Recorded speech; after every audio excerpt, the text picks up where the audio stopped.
Hello, and welcome to In Search of Black Power. I am your host, Lawrence Grand Prix. Today is February 5th, 2020.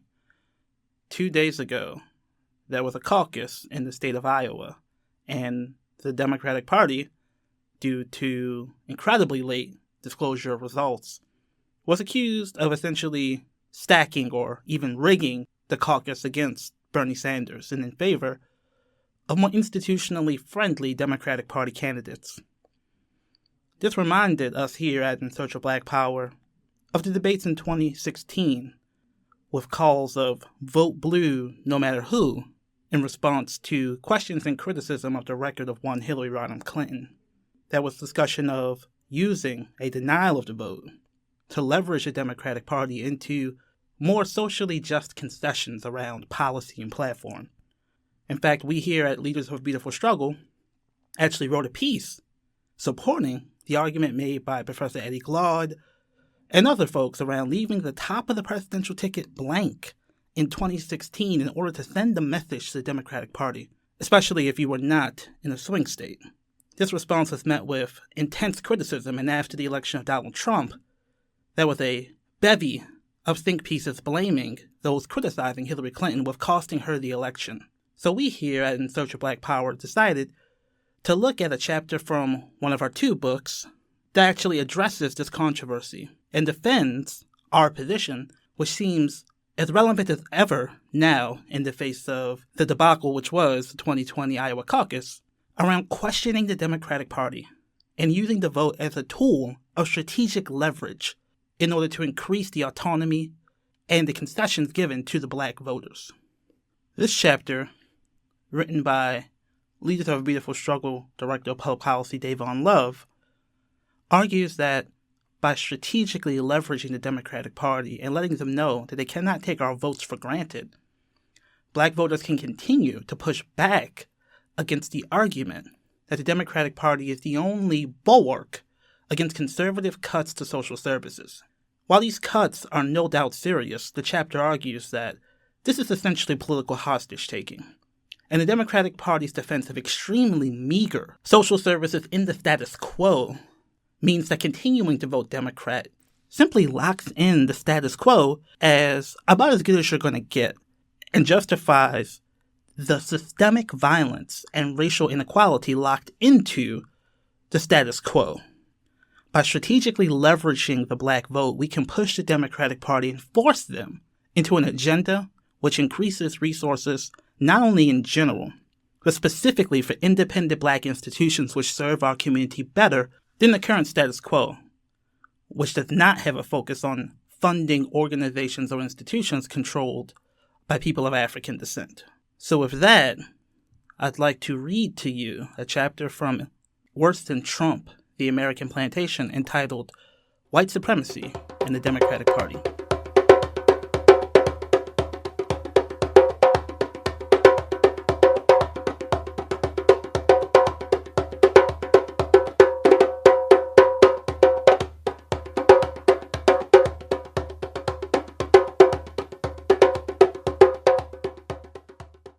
The chapter begins with a quote.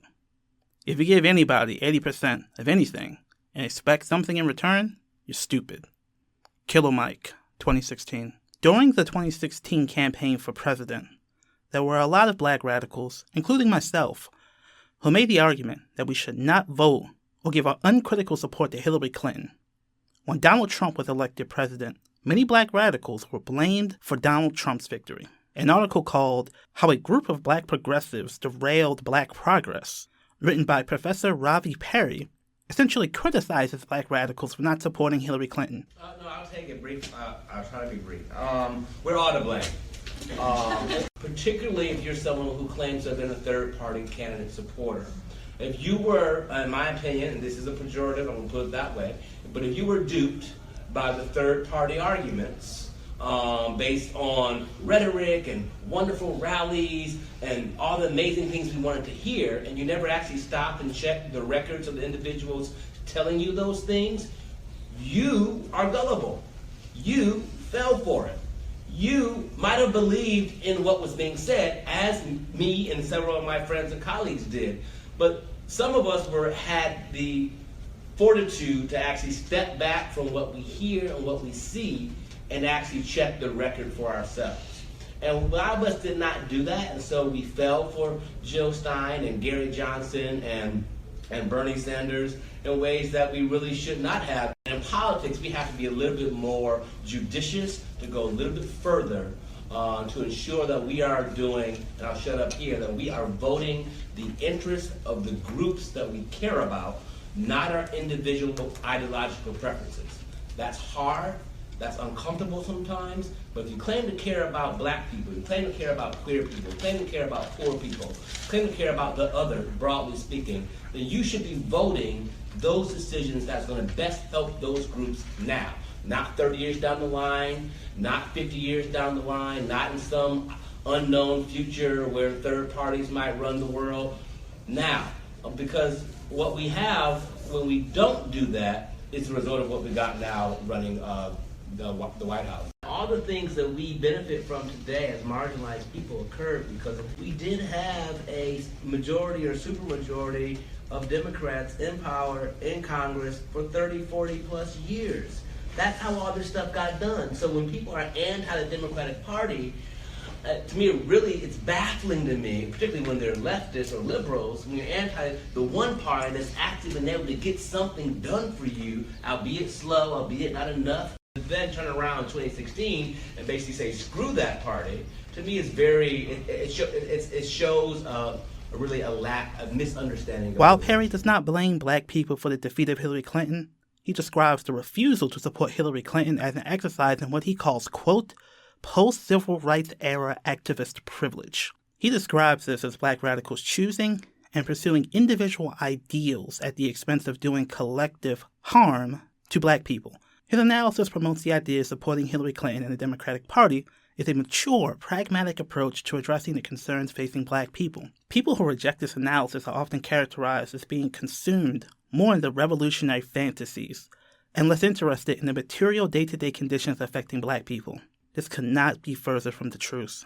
In fact, the approach that black radicals took in not supporting Hillary Clinton in 2016 is a more effective, pragmatic approach to increasing the quality of life of black people than those that took the approach of supporting her unconditionally. There are a few things that Mr. Perry says in his piece that need to be addressed. First, he is lumping black radicals that are directly involved in political advocacy in the black community with people who are primarily theoreticians who spend most of their time on social media and doing panel discussions. There are black people that fit the profile of detached and foolishly idealistic folks that Mr. Perry describes in his piece. It's my experience that these kinds of people typically exist in self-selecting enclaves of groupthink that are not interacting with black people outside of the group that think like them.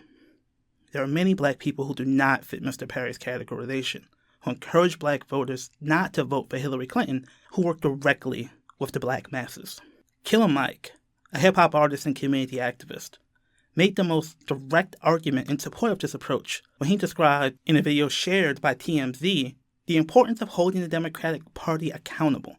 His argument isn't rooted in an uncritical understanding, but of the real material impacts of politics. I think that black people know, in particular, they are the base for Democrats. Democrats know anytime they run, they have 80 to 95% of the black vote. Right. Knowing that, it's almost like taking someone in a relationship for granted. I know she's good already. Yeah. And that's just not fair treatment for a base that supports the party. So what I said to black people was, demand something in exchange for your vote, or threaten to stay home. Yeah, but if you stay home, then Trump wins. Black people have lived under Richard Nixon, Ronald Reagan, George Bush 1, stupid Bush 2, a duplicitous Clinton, and a current black president who we fell deeper into poverty under the last 7 years. Boogeyman doesn't scare me. Are you a Republican? No, I'm an American. I'm a member of the proletariat. But I don't understand. I agree with you saying that you should vote local and be aware of their policies. You have to vote local, not just you should. I agree with that, but you're saying stay home otherwise? I'm saying, that's not what I'm saying. You're missaying what I'm saying. What did I say? I say the base of the Democratic Party is who? Black people. And I said black people are being ignored by the party they're the base for. Right. So in order to get more from that party, you should threaten to do what? Stay home. That's what I said. But then if you do stay home, If you do stay home, how can it be worse for black people? Black people are currently the most, president. 17% unemployment rate, 54% unemployment rate amongst young people, lower economic opportunities, school systems are failing. You can't give me a worse than that unless you start pointing at Haiti, unless you start pointing at places that are just without government. You know, and Haiti even is purposeful and something that we help to do as a nation, as an empire. So for me, we are living in conditions that are not far from third world, so scaring me with the boogeyman is not going to work as effectively as giving my community something that helps. I'm with you, but I think you are also white. I didn't say match all my criteria. I said reward my community with devoted interest in one another. So no candidate will ever reach all my views. I'm simply saying for my community. If you give anybody 80% of anything, expect something back, or you're stupid. Who did you vote for? I voted for Jill Stein. The question he posed is how else can we expect Democrats not to take our votes for granted if there are no conditions for our support? People like Killer Mike were making the argument that we must put conditions on the table for the Democratic Party in exchange for our support. The person interviewing Killer Mike is a white person from Australia who insists that Hillary Clinton being president is better for black people than Donald Trump. This oversimplified political calculation is what I want to unpack in this chapter. The nature of how we participate in politics is just as important as our actual participation. What I mean is that a Democratic Party that does not respect black people as a power base is as bad for black people as having any Republican in office. This is not an ideological argument. This is pragmatic politics.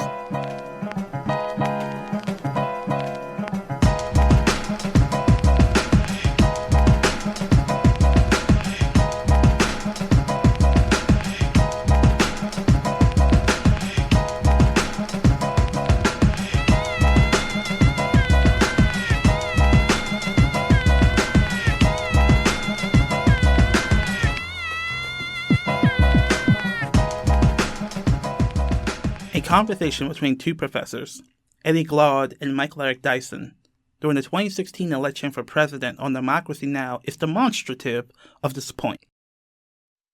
Dyson, who at the time was a supporter of Hillary Clinton, justified his position by talking about the needs of everyday working-class black people. Fear of electing Donald Trump cannot be the principal motivation of how we engage politically. Absolutely, right now it must be the principal motivation. No. That's a very limited conception of what democratic life is. Because your ideals will be subverted, undermined, marginalized, and totally put to the periphery if Donald Trump. The demos, no. I'm saying it ain't the demos, it's the demon I'm talking about. And the demon right now, in my mind, is in a Donald Trump presidency. Not only can we not acknowledge that Black Lives Matter, we can't even see if Black lives can exist on a particular kind of plane that represents anything like democracy. So I'm saying that's the priority. Dyson describes Eddie Glaude's position of a radical approach to dealing with the election as sophistry and a retreat into revolutionary idealism. While Dyson does not cite a particular Clinton policy, we can infer he means things like the Affordable Care Act and investments in social programs would be in jeopardy under a Donald Trump presidency. Glaude's argument is that people in swing states should vote for Hillary Clinton in order to fight against a Trump presidency, but in the states that are solidly Republican should vote for a third-party candidate in order to send a message to the Democratic Party that they need to be more deliberate in its outreach and responsiveness to the black community. About Mike is what you know as well as I do is that political scientists have said that black folk are a captured electorate. That is to say, the Republican Party doesn't have to care about what we do, and the Democratic Party every 6 years come into our communities I'm with you on and that. Try to herd us to the polls like we're cattle chewing cud. I'm with you on that. And then they have no obligation to deliver on policy. But so she shows up in a church. Right. They come to churches. Right. They come into our communities. And when we talk about policy, all this suffering is engulfing our communities. When we look at the back of Barack Obama's head, what's going to be behind it are the ruins of black communities, the ruins of the most vulnerable in this country, and then we get business as usual, rebranded, and only because we are afraid of Donald Trump and not understanding our power. And if you don't want Donald Trump to be in office, how would you prevent that from happening? So part of what I've been arguing is vote strategically, and that is to say, if you're an African American or if you're a person of color or you're progressive of conscience where the word actually means something, right, in a swing state, it makes all the sense in the world to me in a battleground state that you vote for Hillary Clinton, because one of the objectives is to keep Donald Trump out of office. But if you're in a red state, like my mom and daddy in Mississippi, right? They're Democrats, but we know Mississippi's going Trump, right? What do? You can actually blank out. You can leave the presidential ballot blank. You can vote for a third-party interest, right? Because what will happen? Because part of what we have to do is shift the center of gravity of how African Americans engage the political process. Because this is what 1924, James Weldon Johnson says. It's almost as if the Negro vote, quote, has already been prepackaged and sealed to be delivered before they vote. This is a simple strategy that will require strong community organizing in those states to help people understand why this move could help us hold the Democratic Party more accountable. Dyson is dismissive of this strategy, saying that poor people don't know how to, quote, color book like that. I wish that black people were political scientists who could adjudicate competing claims about rationality on the one hand and demagoguery on the other. I'm telling you, at the end of the day, the black people you're concerned about, the vulnerable people you're concerned about, can't make distinctions. If you're in a blue state or in a red state, they can't color book like This that. debate was very instructive because it demonstrates a fundamental clash between a more traditional pitch about the importance of supporting the Democratic Party and an approach that sees the unaccountability of the Democratic Party to black people as a central problem. Bill Maher, on his show, in a conversation with Dr. Cornel West, makes a statement about a Trump speech where he advises police officers to rough up people that are in their custody. Maher then goes on to say that Hillary Clinton is against this, essentially suggesting that if Hillary Clinton was president, then he would have less problems in relation to police brutality. He is using this as a talking point to demonize people who do not support Hillary Clinton in the 2016 election. Note, Dr. West endorsed Jill Stein. I thought when you went into the police department, you understood that there was some danger in this job. I don't know where they got this idea that if I fear at all, I am allowed to shoot you. And by the way, Trump is all for it, and Hillary Clinton wouldn't have been. So, as someone who said they were equally awful, I didn't say equally yes, awful. You did. I said one was a disaster, another was a catastrophe. But Hillary's first speech was about mass Hillary gave speeches about all kind of stuff, but it didn't have a whole lot of integrity in it, though, brother. That's such bullshit. She's better than Trump, but don't lie about the sister. Just she's better than Trump. That's all I'm saying. A lot better than Trump in so many ways. And just on this, that doesn't take too much. That doesn't take too much. Who is it better than Trump? That's not an answer. It's glib. It's beneath you. For someone who's such an intellectual, that answer is beneath you. Bill Maher's talking point is misleading and incomplete. The Democratic Party's newfound concern for the issue of police brutality is merely a capitulation to its black voter base. This capitulation is not only misleading, but it's actually counterproductive to effectively advancing policies on law enforcement that are mainly a providence of the state and local governments. In reality, the federal government does not have a strong mechanism of power to impact local law enforcement. This means that Mayor's argument in this conversation with Dr. West is misleading because a Clinton presidency would not significantly impact the mechanisms that would facilitate the community oversight and transparency needed to have meaningful police reform. Ultimately, Clinton's stated opposition to police brutality is symbolic. It is a kind of gesture that the Democrats are used to deploying in order to secure black votes. If Clinton and Democrats were serious about police reform, they would have publicly gone after the Fraternal Order of Police for being a major impediment on the local level to meaningful police reform. The Fraternal Order of Police, or FOP, is an organization that has made it extremely difficult in Maryland to get any significant mechanisms of community oversight of policing. Clinton did not take that approach during the campaign because she perceives the FOP as a power base.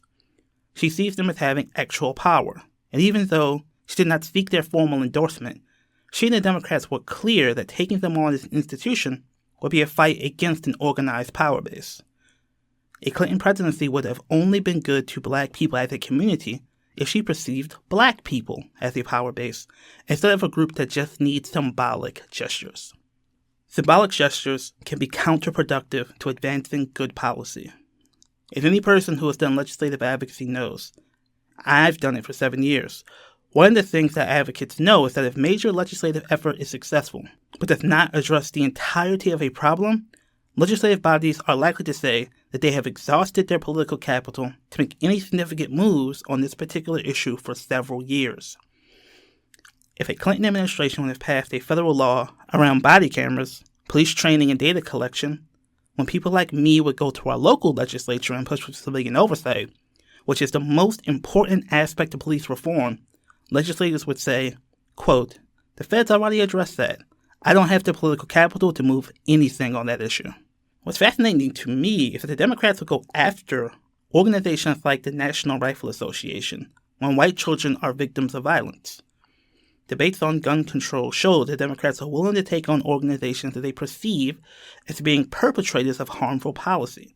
The difference is that majority white Democratic base that makes up the leadership of the Democratic Party apparatus is treated with respect politically. Policies that meaningfully address their concerns are put forward with vigorous advocacy behind them. With police brutality, on the other hand, we get a task force, minor investigations, and maybe a few federal consent decrees, but no signature policies from the Democratic Party that substantively address the issue of police brutality. My argument is not that a Hillary Clinton administration would have been worse than or the same as a Donald Trump administration. My argument is that support for any Democrat without a strategy for extracting demands designed to empower black people is equally bad for the masses of black people as a Donald Trump presidency. In this past election cycle, support for the Democratic nominee was accompanied with pleas to maintain a, quote, disaster management of black suffering. This disaster management framework is more beneficial to white power than it is collectively to the black masses. I am providing this context to demonstrate that my position on the 2016 election for president and my approach to the Democratic Party is not born out of a desire for revolutionary purity, but from a perspective of being engaged in pragmatic politics. Leaders of a Beautiful Struggle Director of Public Policy Dayvon Love gave a talk explaining his critique. So when I talk about the importance of black people having a different relationship to the Democratic Party, and people kind of say, well, what would that look like? And the example I give is Maryland. 2014, there was a race for governor where Anthony Brown, who was the lieutenant governor under O'Malley, was supposed to be a shoo-in. Larry Hogan beat him. Black folks didn't turn out the numbers that they wanted him to. During that period of time, there was an effort to provide voting rights for returning citizens upon release, right? This is something that had been introduced and couldn't get it out with the Democratic governor.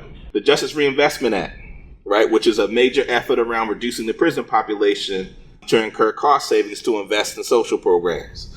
That was during the Hogan administration.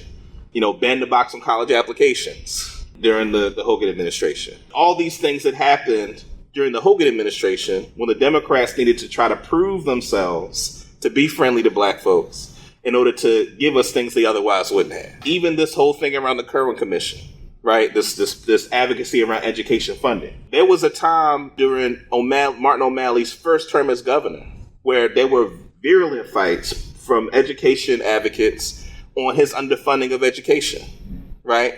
And he still was able to easily win his reelection. The only thing that Democrats will respond to in a way that's in our interest is pressure, is leverage. And even though there are things that Larry Hogan has done and proposed that are problematic, there are ways in which black people not showing up for the Democrats in 2014 created opportunities for us legislatively in terms of our advocacy that didn't exist before. And I think sometimes when folks have made this argument in intellectual circles, it's described as sophistry or like pie in the sky. So for me, it's like my experience here in Maryland doing legislative advocacy is proof that it works.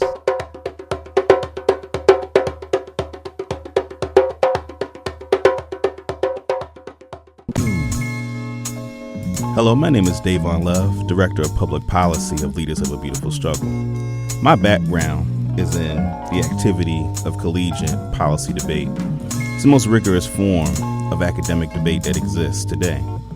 If we look back at the history of policy debate, one of the important things to know about it is that it was an integral part of what is called the conservative revolution. The conservative revolution was a response to the social movements of the 1960s, which at the time seemed to be on the verge of major social transformation.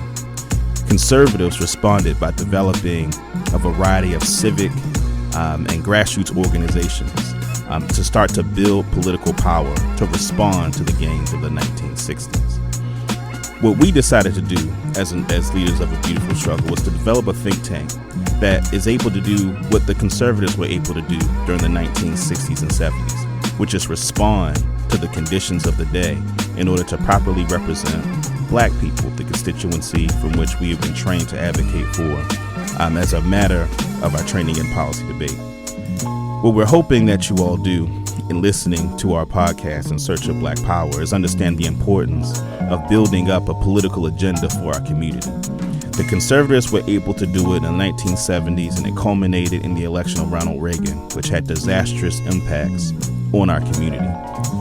So as a think tank, our goal and hope is to be able to use the work due in order to be able to provide the public policy agenda for black people in order to address the system of racism and white supremacy that is the very structure of our society today.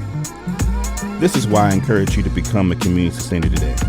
By giving monthly financial investment to LBS, you will help us continue to bring you great content like this podcast and push against problematic policies. Our most popular investment level is $10 for higher and lower levels.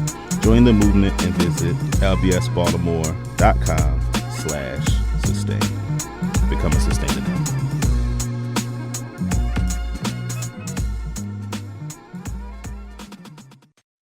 Black people have been the most loyal constituency of the Democratic Party since shifting from the Republican Party beginning with the Roosevelt years in the 30s and the New Deal, and supporting the Kennedy campaign over Richard Nixon in 1960. One could argue that loyalty is a result of the widely held perception that black people stand to benefit more from the policies of the Democratic Party compared to the policies espoused by Republicans. Issues like poverty, equal opportunity, and investment in public institutions seem to lend themselves naturally to addressing the economic and socially precarious situation that black people tend to find ourselves in. In fact, historically, Democrats have positioned themselves as the party that addresses issues that confront those that are marginalized and underrepresented. The problem is that Democrats have operationalized the policy they espouse to be helpful to black people in ways that are exploitative of a black people and reinforce our dependency on white institutions and ultimately produce a context where black oppression is fuel for white folks' material gain and middle-class black people's access to the white corporate mainstream. Democrats are heavily supported by black people because their support to push forward the Civil Rights Act of 64, the Voting Rights Act of 65, Fair Housing Act in 68, and many of the Great Society programs that addressed poverty. The uncritical acceptance of this narrative is the glue holding together this exploitative relationship between black people and the Democratic Party. There are historical markers that will be important at chipping away at the foundation of this myth. All of the civil rights victories were efforts that black people had to pressure Democrats to support.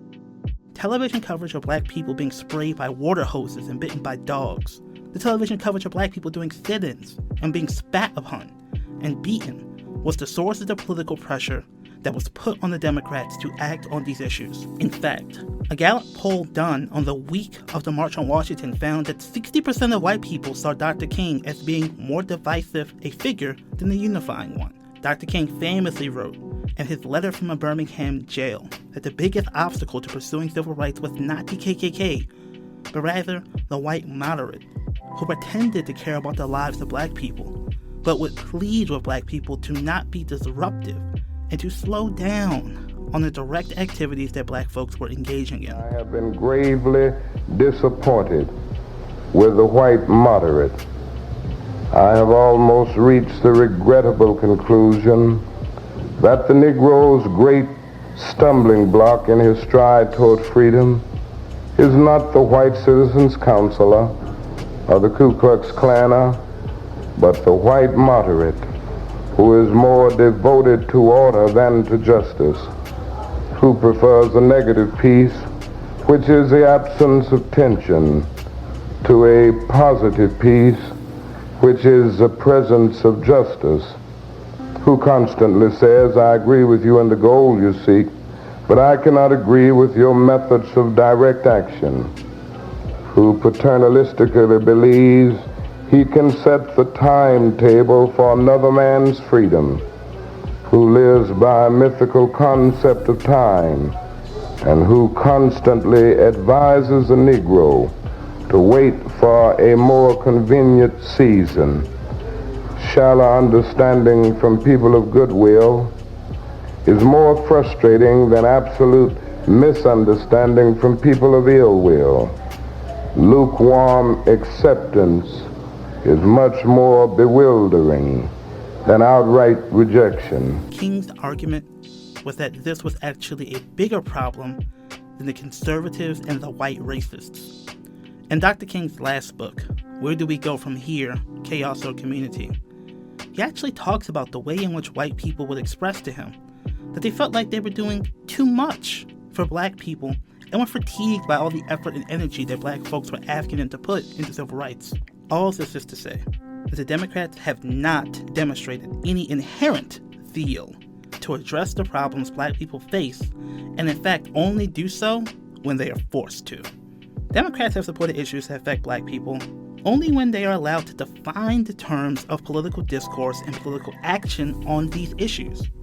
For instance, Democrats were heavily involved in regulating the discourses that were presented during the March on Washington. People like James Baldwin and Gloria Richardson from Cambridge, Maryland, were not allowed to speak during the March on Washington for fear they would openly critique the so-called sympathetic liberal Democratic administration of John F. Kennedy. In fact, leading up to the March on Washington, Stephen Curry, a philanthropic leader and friend of the Kennedy administration, initiated the formation of a Commission on Civil Rights.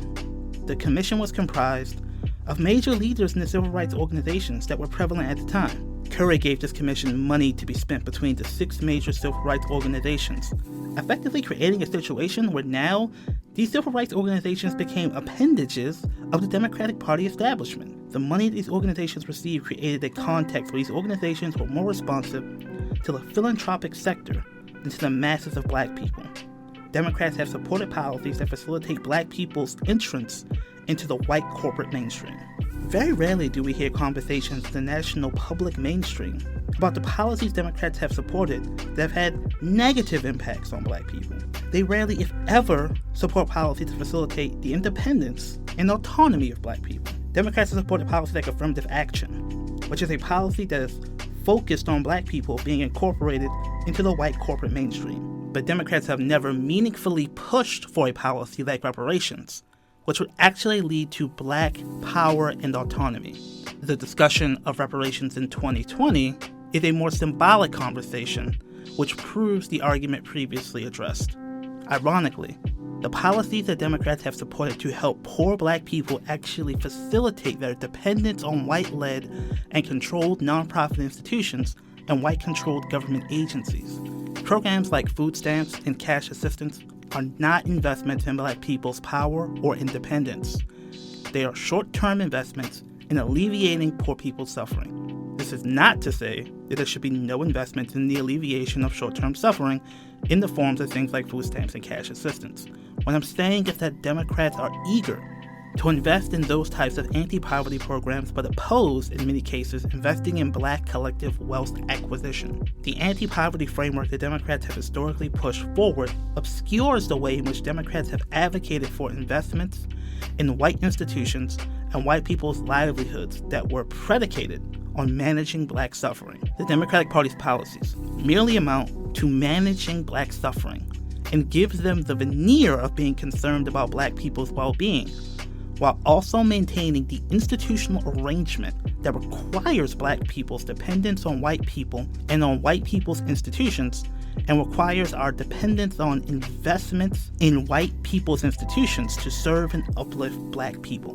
The nonprofit sector, both nationally and locally, acts as an appendage to the Democratic Party establishment. The nonprofit sector is the biggest beneficiary of advocacy by Democrats for investing in social programs. This creates a natural incentive on the part of the members of the nonprofit sector to work to support Democrats. Of the billions of dollars invested in nonprofits, an overwhelming majority of those dollars are invested in nonprofit institutions led, controlled, and operated by white people. This creates a framework where millions of white people, and black folks who are in close proximity to white folks, can make a living managing black suffering. This white corporate monopoly allows the nonprofit sector to informally provide financial and political support to the Democratic Party. In the midst of this dynamic, black people are merely the symbolic capital that is used to leverage, financial capital to sustain an institutional arrangement of white power. Democrats' investment in social programs is often used as a baseline rationale for why the support of Democrats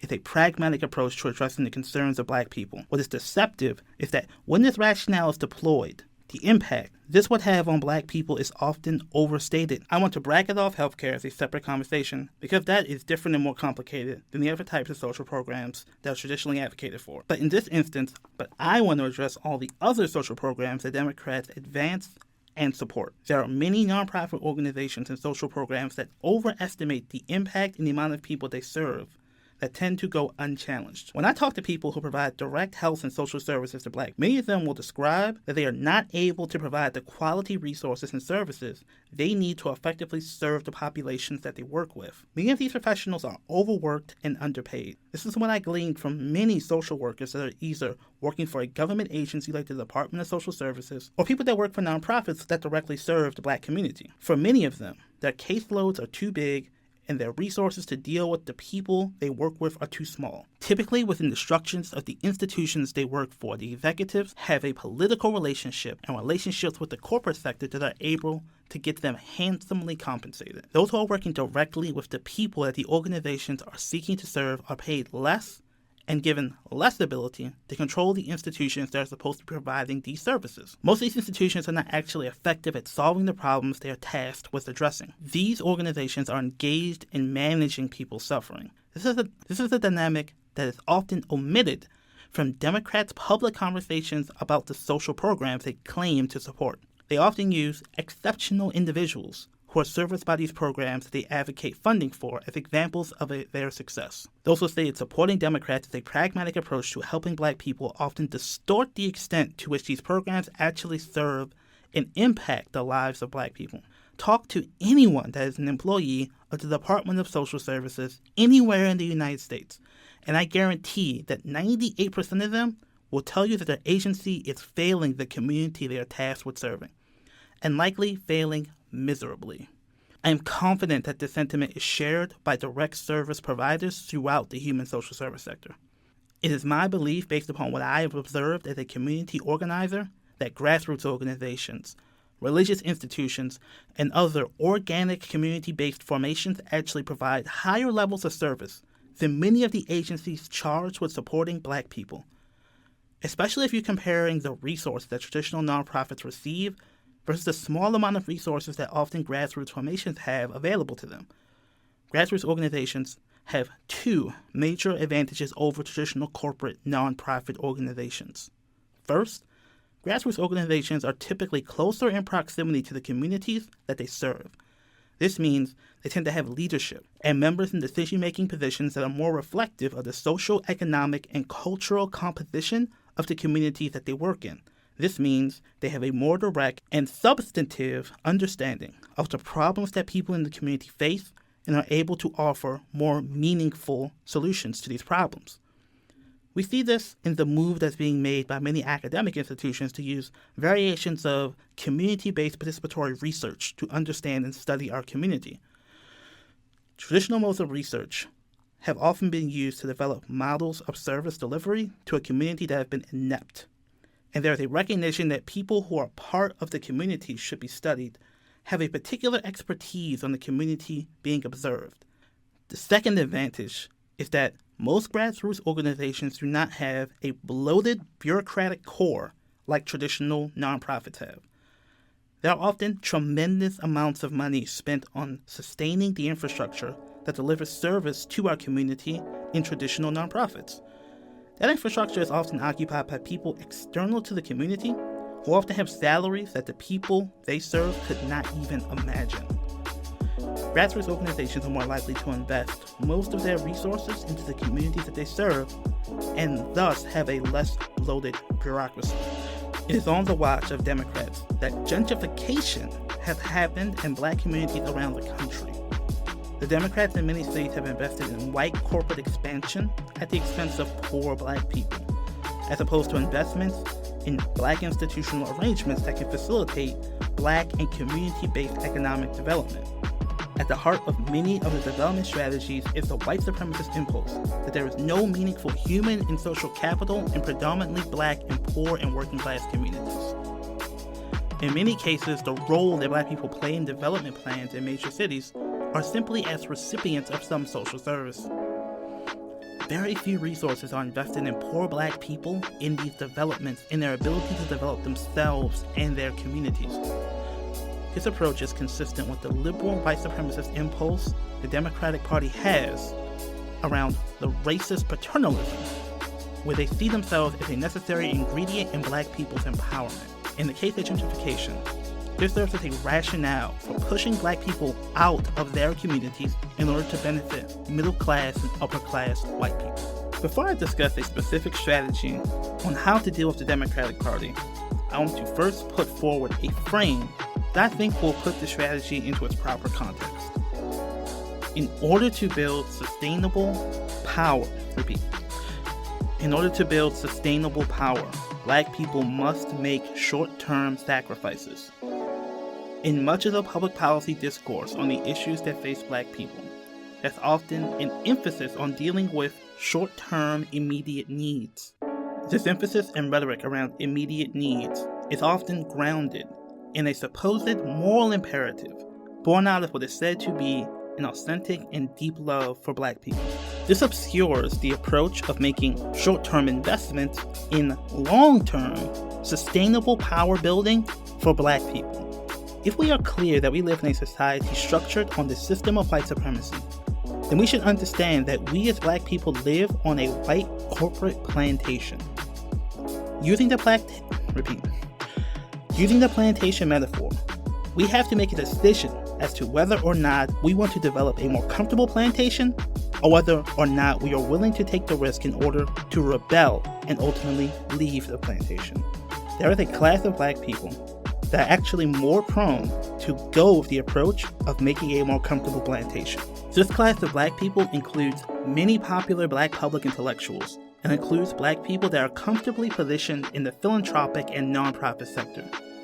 This includes black people whose professional careers in the human social service sector is connected to a relationship with white folks in that sector, and includes some black religious leaders.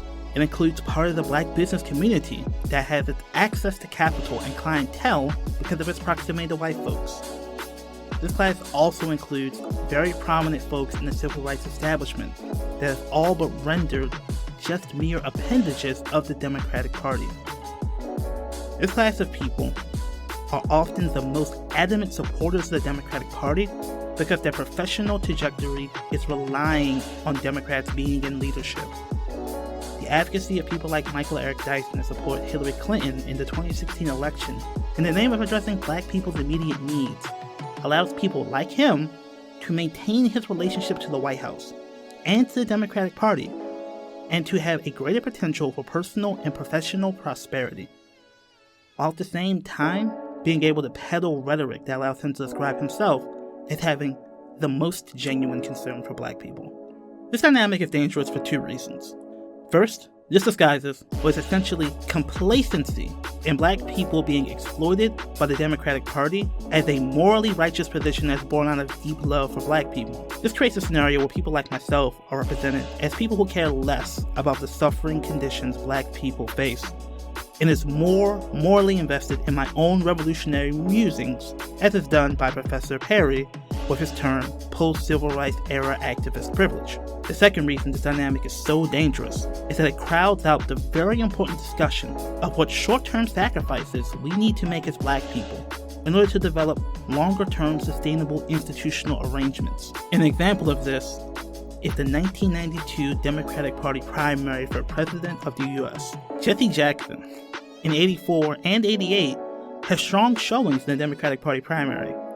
By 92, his endorsement was important as it relates to the politics of the Democratic Party. Through his Rainbow Push coalition, he developed a sizable base that was going to be important for the Democrats to be competitive in the general election. His colleague, Ron Daniels, urged him to run as an independent for president. The reason for this was not so that Jesse could actually win. The purpose was for Jesse to use his sizable base that he developed to begin to develop an infrastructure for an independent black political party. There are some who would see this approach as wasted energy. But imagine how much leverage black people in this country could have now if Jesse Jackson, 26 years ago, had decided to develop his independent black political party. Unfortunately, he decided to endorse then Governor Bill Clinton. And we see where this has gotten us. I am not saying that Ron Daniels' approach would have certainly been a success. What I am saying is that we need to begin to be more intentional and looking at what short-term sacrifices we need to make as a community so that we can begin to make long-term investments in our collective liberation. This also does not mean that we merely focus on long-term investments. There is a need to balance both addressing short-term needs and making these long-term investments. I would like to hear our black public intellectuals talk more about what long-term investments that should be made instead of the disaster management rhetoric that we hear every 4 years urging us to vote Democrat. There are two major efforts that black people need to take on in order to develop a relationship to the Democratic Party that is based on power and not dependence. First, we need to do the work of building the collective infrastructure for our community to engage in collective wealth-building activity. We spend so much of our time talking about ending poverty We spend so much time talking about ending poverty that we do not spend sufficient time talking about how to build collective black wealth. Part of the difficulty with having the conversation about building wealth is that there are anxieties among many leftists about wealth building as an exercise in quote-unquote black capitalism. There are definitely many popular conversations about buying black that use the symbolic notion of black empowerment in just such a way that ultimately just benefits a handful of black business owners. We need to reject those kinds of conversations about black wealth building because that approach has only led to a handful of black business people having wealth. What we need are mechanisms of collective wealth building that utilizes a combination of worker co-ops, credit unions, and other traditional financial institutions, along with a series of joint venture agreements that facilitate community-based democratic decision-making and shared economic benefit. Jessica Gordon Neimark, in her book Collective Courage, describes a history of black community economic empowerment where we deployed a series of collective and democratic institutional frameworks like mutual aid societies in order to develop the economic ability to sustain our freedom struggle. Without shared economic empowerment as a central component of our political advocacy, we will not be able to build the kind of independent political infrastructure that we need to interact with the Democratic Party from a position of strength. Over the past 50 years, there's been a huge increase in the amount of black people elected to public office. At the same time, if we look at the social scientific research on the condition of black people over that period, i.e. the Kerner Commission, we can see that the condition of the black masses has gotten worse. Having more black people in politics without an independent economic base has increased the number of black people who are able to serve as gatekeepers of white corporate power. Because black people have had to depend on white people's money, black politicians have had to support policies that are bad for black people in order to maintain their white support while delivering symbolic victories to black people in order to save face in our community. Black politicians will give scholarships to black youth on one hand, and will give away billions of dollars of public money to white corporations with the other. This is the dance that black politicians are doing without a strong, black-controlled, independent, well-financed, community-based infrastructure for political power. Of course, there are exceptions to this rule, but those are just that, exceptions. The second major effort that black people should embark on in order to change our relationship to the Democratic Party is to reject the temptation to call black gatekeepers black leaders. Just because a black person is a public figure does not make them a leader of black people. There are black people who have an elevated platform because of their relationship to white institutions. We need to invest in our ability to produce leadership in our community that is reliant on community-based black-led formations. This is important because we need to control the nature of the conversations that people are having about black empowerment that are directly connected to the work that black people are doing in our communities. The election of Donald Trump has inspired a call by Democrats for a broad-based coalition to resist his presidency. It is very important that we don't find ourselves in coalitions that do not benefit us. It is very important that we demand that Democrats invest meaningfully in Black institutions whose leadership is reflective of the community they serve. This does not mean invest in Black individuals or to invest in any old Black organizational program. This means to invest in Black institutions whose mission and track record are demonstrative of a care and commitment to serving the masses of Black people. This demand is essential in shifting our relationship to the Democratic Party. It's also essential that we develop an infrastructure that has the capacity to hold the Democratic Party accountable. We need a political infrastructure that is independent of the Democratic Party political machinery. It is also important that we support more deliberate Black media. We need to take out of white people's hands the ability to define for the masses who our leadership is. The corporate media allows Democrats essentially to select who they think our leaders are and impose them on us. This allows Democrats to define the terms of conversation about issues that face Black people in the public mainstream. It's also very important that we do not capitulate to white liberal anxieties around approaches to Black empowerment and that we are straightforward and bold. The Democratic Party needs Black people, and we need to call their bluff.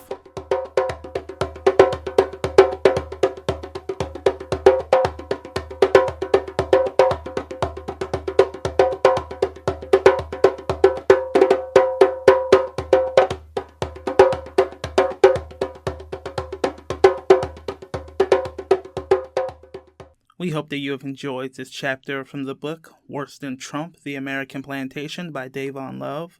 Those who are interested in reading the full text, of course, you can find that book on our website, newtonbook2.com. Additionally, for those who are in Maryland and are interested in keeping up with the work we're doing in the Maryland Legislature and City Hall, we actually have a new podcast. It is called From the Streets to the State House. It is hosted by the person who wrote this chapter, Dayvon Love, as well as appearances from Leaders of a Beautiful Struggle CEO Adam Jackson, and it details not just some of the specifics around the work we're doing on legislative advocacy, but tries to share more of the theory and context that leads us to the understandings that we come to and the theory that we use to actually do our work. It's actually a podcast that it's actually a great listen for those of us in this In Search of Black Power audience who may not be from Maryland to understand what on-the-ground grassroots radical advocacy looks like. So that is From the Streets to the State House, and you can find that anywhere that you got this podcast. So we, of course, would like to thank you, and as we continue to do our work in the Maryland capital of Annapolis, and we continue to keep up with the Democratic primary season, we hope that you continue to come back here as we continue to go in search of Black power. See you next time.